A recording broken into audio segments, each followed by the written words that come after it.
Hello everyone, आप सभी का आपके अपने यूट्यूब चैनल दीपक एकेडमी में आप सभी का स्वागत है। आइए हम सब एक नया टॉपिक लेकर आए हैं। आज हम सब भारत में अंग्रेज एवं सिख के बारे में डिस्कशन करेंगे। खासकर सिखों के राजनीतिक परिप्रेक्ष्य को देखेंगे, धार्मिक परिप्रेक्ष्य को इसके नेक्स्ट वीडियो में देखेंगे या आगे आने वाले वीडियो में देखेंगे। आज हम सब देखेंगे कि सिख पर किसने सिख को एक सुदृढ़ बनाते हैं राज्य के रूप में, बाद में फिर कैसे सिख पर या पंजाब पर अंग्रेज कब्जा कर लेते हैं। इनके बारे में आज हम थ्योरी की देखेंगे, बंदा बहादुर और रणजीत सिंह के बारे में, और इनसे संबंधित एमसीक्यू करेंगे। इसके बाद देखेंगे कि किस प्रकार दिलीप सिंह को कठपुतली शासक के रूप में अंग्रेज बिठाते हैं और बाद में इंग्लैंड भेज देते हैं। राज डलहौजी जो है राजहड़प नीति का शिकार बना लेता है। इन सब के बारे में आज डिस्कशन करेंगे। तो चलिए शुरू करते हैं। आज हम सब पहले थ्योरी देखेंगे, उसके बाद अगला क्वेश्चन एमसीक्यू देखेंगे। देखिए हमने यहाँ पर सेट किया है, पहले आपको थ्योरी, उसके बाद नेक्स्ट एमसीक्यू, फिर आप देखेंगे इधर आगे चलकर थ्योरी, फिर उसके बाद एमसीक्यू। क्या होगा, इससे आपको कॉन्सेप्ट भी समझ में आएगा और आपका क्वेश्चन भी बनता हुआ चला जाएगा। ठीक है, तो चलिए थ्योरी को थोड़ा समझ लेते हैं, फिर उसके बाद क्वेश्चन पे आते हैं। थ्योरी हमारा है, कह रहे हैं पहले बंदा बहादुर के बारे में थोड़ा समान जानकारी ले लेते हैं। बंदा बहादुर जो थे, इनका नाम लक्ष्मण देव के नाम से बुलाया जाता था और माधवदास बैरागी भी कहा जाता था, क्योंकि ये पहले बचपन में ही बैराग धारण कर लिए थे, इसीलिए इन्हें माधवदास बैरागी के नाम से भी जाना जाता था। 1708 ईस्वी में जो है, 1708 ईस्वी में नादेर कहाँ है, महाराष्ट्र में है। महाराष्ट्र में ही गुरु गोविंद सिंह, सिख के 10वें गुरु, सिख के चौथे गुरु, 10वें गुरु गुरु गोविंद से मिलते हैं। और गुरु गोविंद से जब मिलते हैं ये बंदा बहादुर, जिनका नाम लक्ष्मण देव था, वो गुरु का बंदा कहते हैं। और गुरु का बंदा जब गुरु से मिलते हैं तो वो अपने आप को गुरु का बंदा कहते हैं, इन्हीं इसलिए इनका नाम बंदा बहादुर पड़ जाता है। इन्हें सिखों का प्रथम राजनीतिक जो है नेता माना जाता है। और इन्हीं गुरु गोविंद सिंह के आदेश पर ही ये आते हैं पंजाब पे, और पंजाब पे क्या होते हैं, सिख राज को इस्टेब्लिश करने का काम करते हैं। एक शासन को दीवार में चुनवा दिया था जोरावर सिंह और फतेह सिंह को, जो है उसका बदला लेने के लिए क्या करते हैं, सरहिंद का युद्ध लड़ते हैं। कौन, बंदा बहादुर 1710 में सरहिंद का युद्ध लड़ते हैं, जिसमें सेनापति जिसने गुरु गोविंद सिंह के पुत्र को जो है दीवार में चुनवा दिया था, उसको क्या करते हैं, पराजित करते हैं, और पराजित करने के बाद मार डालते हैं। और इतना मुगलों का कत्लेआम करते हैं सरहिंद में, किसी के नाम पर ही कत्लीगढ़ ही पड़ जाता है सरहिंद का, क्योंकि वहाँ पर जो मुगल सैनिक थे उनका बंदा बहादुर खूब तगड़ा संहार कर रहे थे, क्योंकि वो गुरु गोविंद सिंह के पुत्रों को दीवार में चुनवा दिया था। अब उस समय जो है फारूक सियर का शासनकाल था, क्योंकि फारूक सियर का शासनकाल में ही और बंदा बहादुर को जो है गुरदासपुर के किले में घेराबंदी की जाती है, और वहाँ से मुगल सैनिक पकड़कर फारूक सियर के समक्ष पेश करते हैं, और फारूक सियर ही जो है 1715 ईस्वी में इन्हें मृत्युदंड दे देता है, और 1716 ईस्वी में इन्हें यात्रा गृह में जो है इनकी मृत्यु हो जाती है, इन्हें मार दिया जाता है। ठीक है, तो कभी कभी पूछ लेता है फारूक सियर को किस अन्य नाम से जाना जाता है, तो फारूक सियर को घृतकायर के नाम से भी जाना जाता है। ठीक है, तो चलिए अभी क्वेश्चन बनाएंगे, तो आपको एक पॉइंट अच्छे से नोट कर लीजिए, या कहीं कॉपी पेन लिए हो तो उसमें नोट कर लेंगे, तो आप क्वेश्चन यहाँ से जो है आपका थ्योरी भी कंप्लीट हो जाएगा और क्वेश्चन भी कंप्लीट हो जाएगा। तो चलिए क्वेश्चन पे चलते हैं। क्वेश्चन आप देखेंगे ना, तो क्वेश्चन पहले भी चलते, पहले क्वेश्चन देखेंगे। ठीक है, क्वेश्चन पहले देखिए, अभी हमने वहाँ पर बताया था, आप अच्छे से अगर हमारा आवाज़ सुन रहे होंगे तो आपको यहाँ क्वेश्चन हल करने में कोई दिक्कत नहीं। कह रहे हैं सिख के 10वें गुरु जिनका जन्म पटना में हुआ था, कौन थे, सिख के 10वें गुरु कौन थे जिनका जन्म पटना में हुआ था। तो अभी मैंने बताया कि सिख के 10वें गुरु कौन थे, गुरु गोविंद सिंह थे, और गुरु गोविंद सिंह से ही बंदा बहादुर कहाँ मिला था, नादेर में। नादेर कहाँ है, महाराष्ट्र में। और उन्हीं के आदेश पे जो है वह आकर जो है सरहिंद का युद्ध लड़ता है 1710 में, और क्या करता है, मुगलों का कत्लेआम करता है, जिसे कत्लेआम करने से ही वहाँ का नाम क्या पड़ जाता है, कत्लेगढ़ ही पड़ जाता है। अगर गुरु नानक देखेंगे तो गुरु नानक क्या करते हैं, सिख धर्म की स्थापना करते हैं। तो हम एक नई वीडियो में आपको सिख धर्म पढ़ाने का प्रयास करेंगे, लाएंगे क्वेश्चन थ्योरी दोनों लाएंगे। अभी खैराल इसका सही जवाब जो होगा गुरु गोविंद सिंह। 10वें गुरु कौन थे, गुरु गोविंद सिंह थे, यही 10वें गुरु जो थे लास्ट गुरु थे। ठीक है, आइए क्वेश्चन नंबर आगे चलते हैं। क्वेश्चन नंबर यहाँ थ्योरी हम देख चुके थे, क्वेश्चन नंबर आइए दूसरे चलते हैं। इसके बाद हम अगले वाले क्वेश्चन में फिर ऐड किए हैं थ्योरी, जिससे आप महाराजा रणजीत सिंह के बारे में अच्छे से जान जाएंगे। ठीक है, यहाँ दे रहा बंदा बहादुर। बंदा बहादुर कब से कब, बंदा बहादुर दे रहा है कि 1708 से 1716 तक सिख के 10वें गुरु गोविंद सिंह से पहली बार कहाँ मिला था, बंदा बहादुर पहली बार गुरु गोविंद सिंह से कहाँ मिला था? तो मिला था नादेर में। कहाँ मिला था?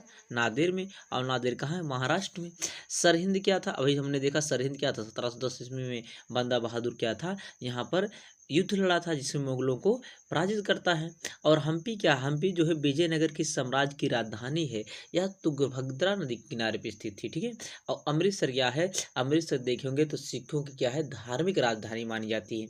बाद में जब आगे चल के क्वेश्चन में पढ़ेंगे, महाराणा रणजीत सिंह जो है अपनी धार्मिक राजधानी अमृतसर और राजनीतिक राजधानी लाहौर बनाते हैं, ठीक है। तो अभी हम क्वेश्चन के माध्यम देखेंगे, अभी टेंशन नहीं लेना है। अभी इसका खैरल पहले का दूसरे का जो जवाब होगा वह नादेर होगा। गुरु गोविंद सिंह से पहली बार कहाँ मिले थे? नादेर मिला था, ठीक है।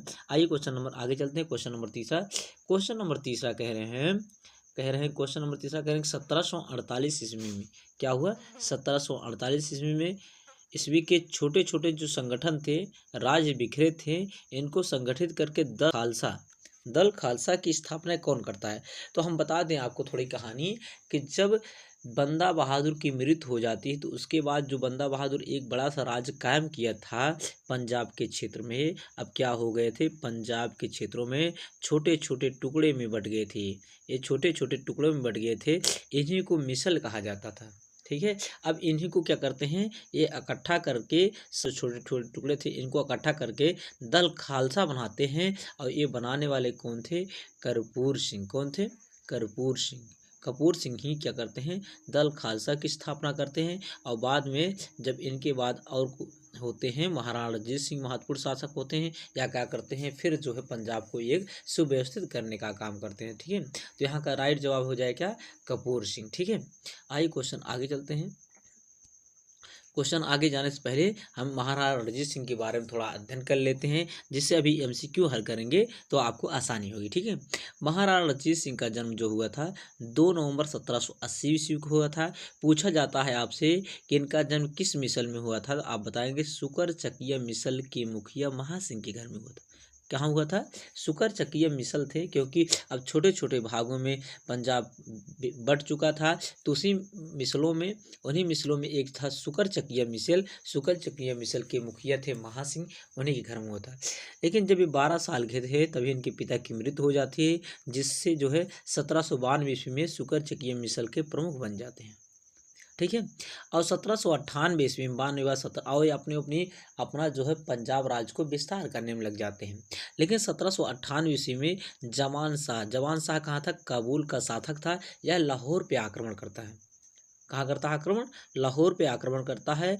और लेकिन लाहौर पे जब आक्रमण करता है तो आक्रमण करता ही है कि इसे आक्रमण करने के बाद लाहौर को जीत लेता है। लेकिन इसे पता चलता है कि जो काबुल है, काबुल में क्या हो गया? विद्रोह हो गया है, जिससे जवान शाह लौट जाता है। कहाँ? काबुल लौट जाता है। और लौटते हुए जा रहा था कि तभी चुनाव में इसकी कुछ तोपें गिर जाती हैं। तोपें जब कुछ गिर जाती हैं तो यह महाराणा रणजीत सिंह कहते हैं कि आप जाइए, हम आपकी तोपों को वापस आपके राज्य में भिजवा देंगे। जिससे महाराणा रणजीत सिंह क्या करते हैं? उसकी तोपों को वापस काबुल भेज देते हैं। इससे खुश होकर जवान शाह 1799 ईस्वी में, कब? 1799 ईस्वी में क्या करता है? महाराणा रणजीत सिंह को लाहौर पर कब्जा करने की अनुमति देता है। कहता है कि आप लाहौर पर अब अधिकार लेकर लीजिए। अब लाहौर पे जब कब्जा करने के लिए अनुमति दे देता है तो रणजीत सिंह क्या करते हैं? लाहौर पर तुरंत कब्जा कर लेते हैं और लाहौर को अपनी राजनीतिक राजधानी बनाते हैं। क्या बनाते हैं? लाहौर को अपनी राजनीतिक राजधानी बनाते हैं। और अमृतसर को अपनी धार्मिक राजधानी बनाते हैं। क्या बनाते हैं? धार्मिक राजनीति से संबंधित थोड़ा और देख लेते हैं। यहाँ देखा गया है महाराणा रणजीत सिंह जो है 1805 ईस्वी में भंगी मिसलों से अमृतसर छीन लेते हैं। और अमृतसर छीनने के बाद ये अमृतसर को अपनी धार्मिक राजधानी बना लेते हैं, ठीक है। अब क्या होता है? महाराणा रणजीत सिंह की जो सीमाएं हैं, महाराणा रणजीत सिंह अपने साम्राज्य का विस्तार करने लगते हैं पंजाब का, जिससे महाराणा रणजीत सिंह और ब्रिटिश ईस्ट इंडिया कंपनी दोनों सामने आ जाती हैं। दोनों को क्या होती हैं? सीमाएं एक दूसरे को टच करने लगती हैं, क्योंकि महाराणा रणजीत सिंह सतलज नदी को पार करके अम्बाला की ओर आक्रमण करने लगते हैं, वहां तक अपना राज्य विस्तार करने लगते हैं, जिससे ब्रिटिश ईस्ट इंडिया कंपनी भयभीत होती है। और दोनों के मध्य क्या होता है? चार्ल्स मेस्टकाफ की मध्यस्थता में चार्ल्स मेटकाफ की मध्यस्थता में क्या होता है, अमृतसर की संधि होती है। कब होती है, 1809 ईस्वी में। 1809 ईस्वी में क्या होता है, अमृतसर की संधि होती है दोनों के बीच में। इस संधि के द्वारा अब क्या होंगे, एक दूसरे के क्षेत्रों पर विस्तार करने या करने की नीति को त्याग दिया जाता है। ठीक है। इसी वर्ष जो है अहमद शाह अब्दाली का पौध, अहमद शाह अब्दाली क्या था, पानीपत का तृतीय लड़ा था। अहमद शाह अली अब्दाली का पौध था। यह शाह शुजा जो है कोहिनूर हीरे लेकर शाह शुजा क्या कर रहा है, भारत आ रहा है। और भारत आकर महाराणा रणजीत सिंह को देता है। क्यों आता है भारत में, रणजीत सिंह को क्यों देता है, वह उस समय काबुल में क्या था, विद्रोह चल रहा था, आंतरिक झगड़े चल रहे थे। इससे यह शाह शुजा क्या करना चाहता था, शासक बनना चाह रहा था। और यह रणजीत सिंह से मदद मांगने के लिए, सैन्य मदद मांगने के लिए क्या आया था, कोहिनूर हीरा भेंट करता है और उससे मदद मांगता है। 1839 ईस्वी में जो है महाराणा रणजीत सिंह की मृत्यु हो जाती है। मृत्यु होने के बाद फिर एक बार क्या होता है, जो पंजाब है कई भागों में विभक्त होने लगता है और पंजाब के जो शासक होते हैं क्या कमजोर पड़ जाते हैं। इनके उत्तराधिकारियों में खड़क सिंह, नैनिहाल सिंह, दिलीप सिंह हैं। दिलीप सिंह क्या है, सिख के अंतिम शासक थे। इन्हीं के समय में लॉर्ड डलहौजी क्या करता है, 1849 ईस्वी में अपने राज हड़प नीति के अंतर्गत पंजाब को अपने संरक्षण में ले देता है और दिलीप सिंह को पढ़ने के लिए कहाँ भेज देता है, इंग्लैंड भेज देता है, पेंशन के रूप में देकर। दिलीप सिंह की मृत्यु जो है फ्रांस में हुई थी, लेकिन इसका अंतिम संस्कार कहाँ होता है, इंग्लैंड में होता है। और यह पंजाब जो सिख धर्म था उसको छोड़कर ईसाई धर्म अपना लेता है। कौन सा धर्म, ईसाई धर्म अपना लेता है। इस प्रकार पंजाब पे अब क्या होगी, ईस्ट इंडिया कंपनी प्रत्यक्ष अप्रत्यक्ष रूप से क्या करने लगी, शासन करने लगेगी। तो आइए अभी हम और एमसीक्यू करेंगे तो उसमें आपको क्लियर हो जाएगा। ठीक है। पहला एमसीक्यू है, पहला क्वेश्चन है, कह रहे हैं कि महाराजा रणजीत सिंह, अब आप क्वेश्चन को हल करने में आसानी होगी। महाराणा रणजीत सिंह किस मिसल से संबंधित थे, तो हमने भी देखा था महाराणा रणजीत सिंह क्या थे, शुकर चकीय मिसल से। किससे, शुकर चकीय मिसल से संबंधित थे। भंगी मिसल क्या था, भंगी मिसल पे जो है महाराणा रणजीत सिंह क्या करते हैं, अधिकार कर लेते हैं। बाद में इसका अधिकार महाराणा रणजीत सिंह क्या करते हैं, भंगी मिसल पर अधिकार कर लेते हैं। और भंगी मिसल का अधिकार किस पे था, लाहौर पे था। अब यह क्या करते हैं, महाराणा रणजीत सिंह अपनी धार्मिक राजधानी बना लेते हैं। तो इसका सही जवाब होगा क्या, ऑप्शन नंबर बी, शुकर चकीय मिसल। ठीक है। आइए आगे चलते हैं। क्वेश्चन नंबर 5वां है, कह रहे हैं महाराणा रणजीत सिंह ने अपनी राजनीतिक राजधानी कहाँ बनाया था। तो महाराणा रणजीत सिंह ने अपनी राजनीतिक राजधानी कहाँ बनाए थे, लाहौर में बनाए थे। कहाँ बनाए थे, लाहौर में बनाए थे। तो हमारा ऑप्शन नंबर कौन सही हुआ, ऑप्शन नंबर बी सही हो जाएगा। ठीक है। यहाँ पर कौन सही हो जाएगा, ऑप्शन नंबर बी सही हो जाएगा। हमारा ऑप्शन नंबर बी राइट जवाब होगा। आइए आगे चलते हैं, क्वेश्चन नंबर 6वां देखते हैं। क्वेश्चन नंबर 6वां कहा गया है कि महाराणा रणजीत सिंह ने सुप्रसिद्ध कोहिनूर हीरा किससे प्राप्त किया था। कोहिनूर हीरा कहाँ, जो गोलकुंडा खान से निकला था कोहिनूर हीरा, जो शाहजहाँ के तख्ते और ताउस महल सिंहासन में जड़ित था। किससे प्राप्त किया, शाह शुजा से।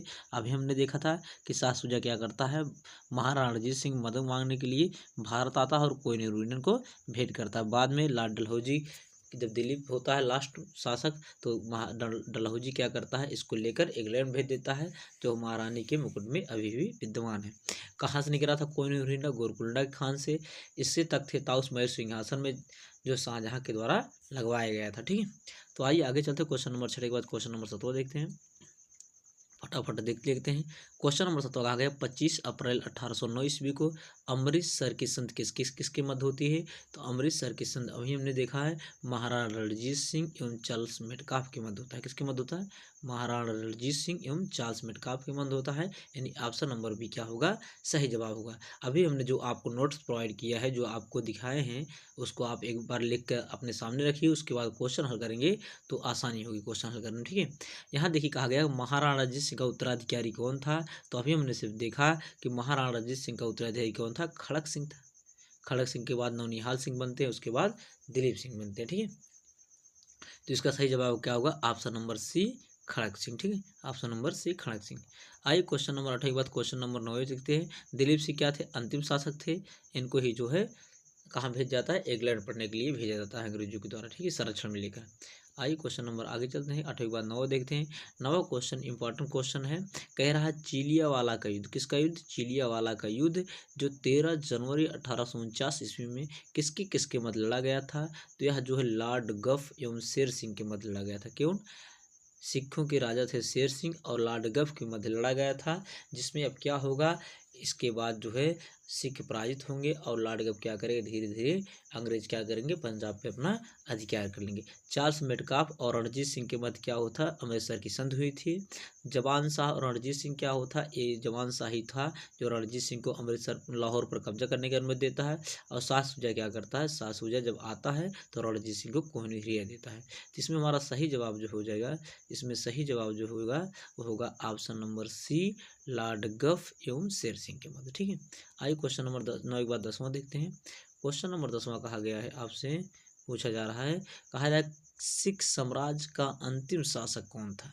तो सिख साम्राज्य का अंतिम शासक कौन था, अभी हमने देखा था दिलीप सिंह था। कौन था, दिलीप सिंह था।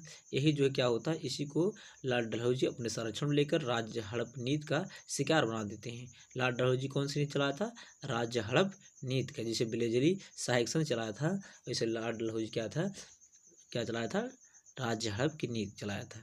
इसने क्या करेगा, पंजाब राज्य को हड़प कर अंग्रेजी शासन में मिला लेगा। तो इसका सही जवाब हुआ option number D, Dilip Singh. आइए क्वेश्चन नंबर 10 के बाद क्वेश्चन नंबर 11 देखते हैं, लास्ट क्वेश्चन देखते हैं। यह क्वेश्चन बहुत इंपॉर्टेंट क्वेश्चन है। क्वेश्चन इसमें कहा गया है, आपसे पूछा गया है, कह रहे हैं कि पंजाब के विलय के पश्चात, किसके पश्चात, पंजाब का जब विलय हो जाता है उसके पश्चात शासन करने के लिए अंग्रेज क्या करते हैं, 3 परिषदीय सरकार का गठन करते हैं, परिषद का गठन करते हैं। इसमें पूछा जा रहा है इसमें शामिल कौन नहीं थे। तो क्या सर हेनरी लॉरेंस नहीं शामिल थे, कि जॉन लॉरेंस नहीं शामिल थे, कि चार्ल्स ग्रेविल मार्शल नहीं था में शामिल थे। तो ये तीनों लोग शामिल थे। इसमें अध्यक्ष जो है सर हेनरी लॉरेंस को बनाया गया था। किसको, सर हेनरी लॉरेंस को बनाया गया था। तो ये अगर पूछा है इसमें शामिल थे, तो इनमें तीनों लोग शामिल थे। ऑप्शन नंबर डी सही होगा, उपयुक्त तो सही। तो इसमें आप सबसे पहले क्या करेंगे, इसमें सबसे पहले जो हमने इसमें नोट्स प्रोवाइड किया है, इसको नोट्स को अच्छे से लिख लीजिएगा। क्वेश्चन यहीं से बनते हैं, इसको 1-2 बार रिवीजन करिए, फिर इसके बाद एमसीक्यू हल करेंगे तो आपको हल करने में कहीं भी दिक्कत नहीं होगी। तो ये रहा हमारा रणजीत सिंह के बारे में नोट्स था, और यहाँ पर आपको बंदा बहादुर से संबंधित नोट था, बहुत इंपॉर्टेंट फैक्ट था। तो चलिए आज के लिए बस इतना ही। आपको हमारे चैनल पर बने रहने के लिए बहुत बहुत धन्यवाद। Thanks, all the best.